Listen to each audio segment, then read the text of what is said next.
Hey guys, so it's time to do a quick comparison here between the Blackberry KEYone phone and the Blackberry Priv, which launched about a year and a half ago.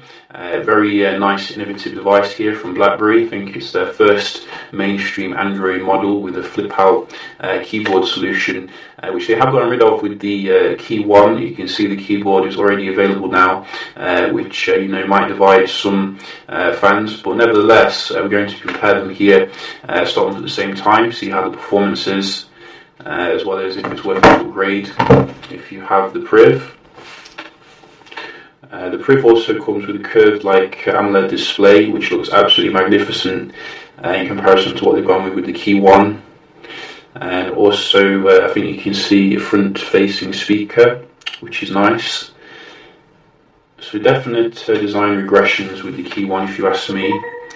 It does boot on faster though, which is nice to see. I think the Priv came with the awful Snapdragon 808, which not only ran hot but had horrible battery life. So you can see it does boot on a little bit slower here. But you can see definitely in terms of the displays here, the display on the Priv is absolutely beautiful even today. It comes with some really nice colours here. But we're going to see how the performance does compare. We have installed a few apps on both of them. Might do a keyboard typing test as well, if that is relevant. And we're just going to get rid of everything. And let's go.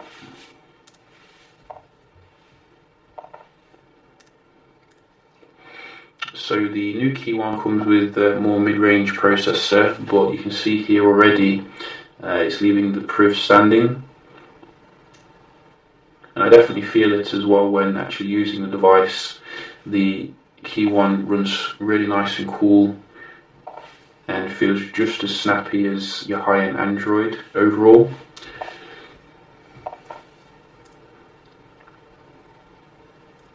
So clearly you can see here who is the winner when it comes to the day-to-day stuff.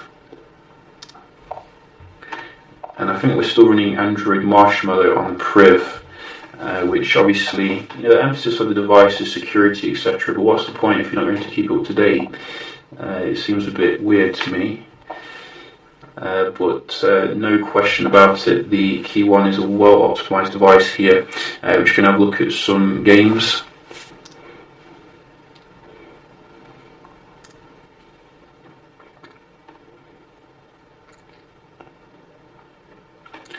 Yeah, so I think the KEYone for that one, and we have Subway.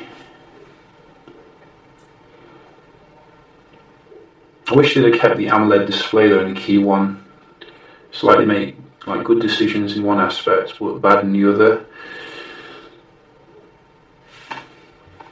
So puzzle.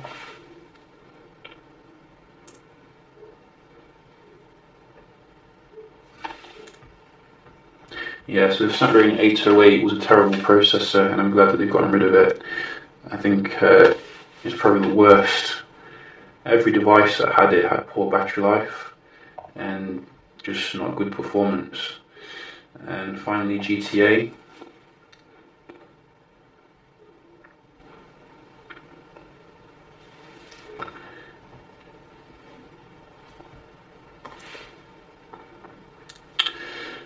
Wow, so the KEYone is really leaving the Priv looking ancient. I'm sure it only launched like a year ago or so. So no contest here, the KEYone is going to be a massive step up if you're looking to upgrade to it. We did also want to check out the keyboard typing speed here. So we're going to see how that is.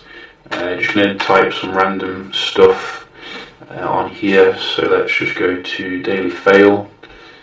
Hang on, daily fail. So this feels nice to type on, got to say. I'm by no means an expert with the physical keyboard, but you can see, we are using it here. I just wish that you could scroll in and out, that would be so awesome. We're going to type something else here, BBC,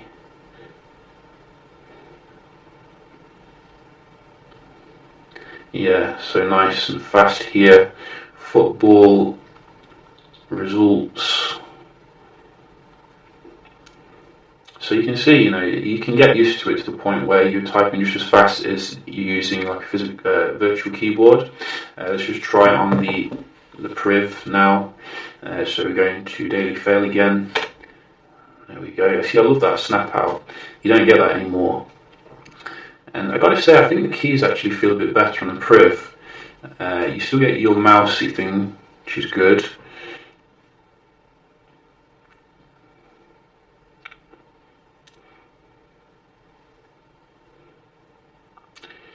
So we're just going to scroll down here. You can definitely see the speed isn't quite as good as the KEYone when you are scrolling.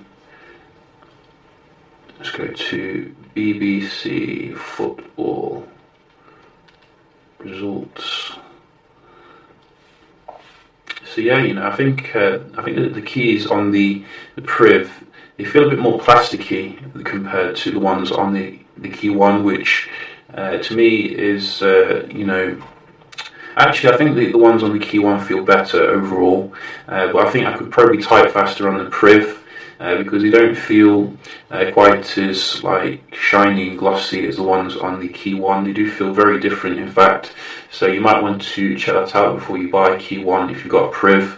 But overall, they do you can type quite quickly on them and keep up with the virtual keyboard users. So that is good. We're going to as well have a look at the we're going to look at the multitasking here, so let's just see if there's any differences. So I think the Priv came with 3 gigs of RAM, or was it 4? I think it was 3, could have been 4 though. Whatever it was, you can see here, no contest again. The KEYone is a beast in terms of performance. It's ridiculous how good it is considering the mid-range spec. So you can see, the basic apps here, no contest. Going into the camera, nice and fast. And I'm guessing the games are going to probably reload on both of them, because they're not really gaming devices as such. But you will go back into it faster on the KEYone here. But there is one thing which we do need to note here, is that because you don't have like the keyboard in the way on the Priv, I think that it could offer a better gaming experience, particularly if you're holding the phone like this, because I did notice with this one it's quite awkward trying to reach past the keyboard, so that is something to consider. But in every other aspect, the KEYone is superior, like in terms of performance, etc. No doubt about it. And also the battery life. I mean, I'm struggling to drain this thing, it's really great in terms of the endurance. But I definitely think there's some things to think about here if you're looking to move from a Priv, because with the Priv you're still getting, the better display here, nice Blackberry Infinity kind of display. You're still getting the flip-out keyboard with keys which have less travel, in my opinion. That's what I mean.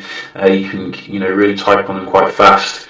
Front-facing speaker here, which is very nice, and obviously a cheaper price. You can get the Priv now for €300 or even less if you look for it. Still comes with a very decent camera. So there's definitely some things to consider here before just jumping on the KEYone bandwagon. I think there's also a DTEC 60, which I might check out as well, because they sneaked that out, but I didn't actually realise it. But yeah, just a quick little comparison here between the Blackberry KEYone and the Priv. If you've got any questions, you let me know. Hope you enjoyed the video, and I'll see you in the next one. Cheers.